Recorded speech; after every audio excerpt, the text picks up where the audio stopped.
Who doesn't know Batman's origin story? Bruce Wayne, of course, the tragic loss of his parents. It turns him into that vigilante kind of, working hard for Gotham City. There's actually another hidden identity behind Batman and the Batman story. So Marc Tyler Nobleman, thanks so much for being with us. Thank you for having me. Marc's an author, has written dozens and dozens of books, but really this last year it hit big with Batman and Bill, the documentary about your book. Yes. Tell us about it.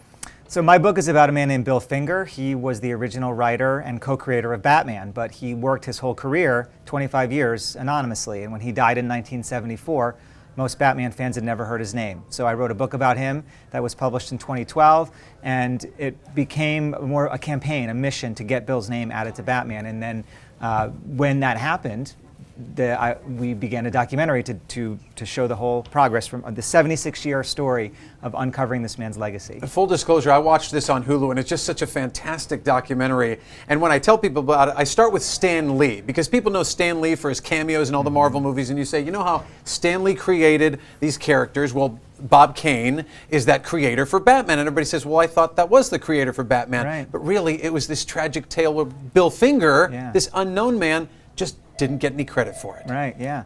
Yeah, I mean, a lot of people say to me, why would you ever think it wasn't just Bob Kane? I mean, if you see this name on the stories or in the credit line, why would you think that's not true? And it wasn't actually me who cracked open the Bill Finger case. That was done before I was born, but no one ever took the baton and then tried to really push as far as we could push to get Bill this credit that he deserved. So that was a mystery that was solved before me, but what my position was, let's get his name on Batman. Let's do all we can. Let's speak loudly. Let's publish, let's publicize the story to all ages, not just adults, and just see if we can build a groundswell. And you almost kind of worked as an investigative journalist here to kind of uncover these layers and get the family the credit that they deserved.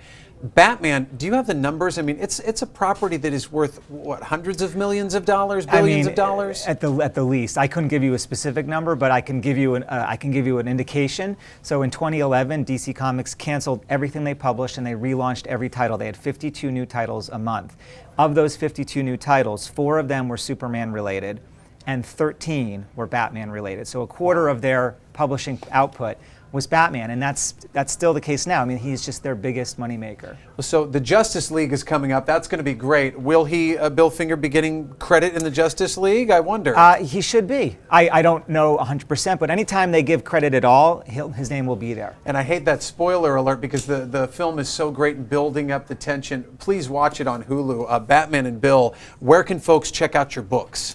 My books are available wherever books are sold, and that includes online, of course. And my site is noblemania.com, and I post a lot about my research and the behind the scenes of other books that I've done and some of the stuff that's come out of this experience. So if you're interested in superheroes, especially DC Comics, then there's a wealth of material there. And just human interest stories too. Thank you so much. Marc Tyler Thanks, Nobleman in town for a talk now. What a great time, Iris, it is to be here, because otherwise, if he was here a couple months ago, maybe not so much. Maybe he wouldn't come back. He wouldn't enjoy it as much, no. But what a fascinating story. Thanks for bringing that to us, Dan.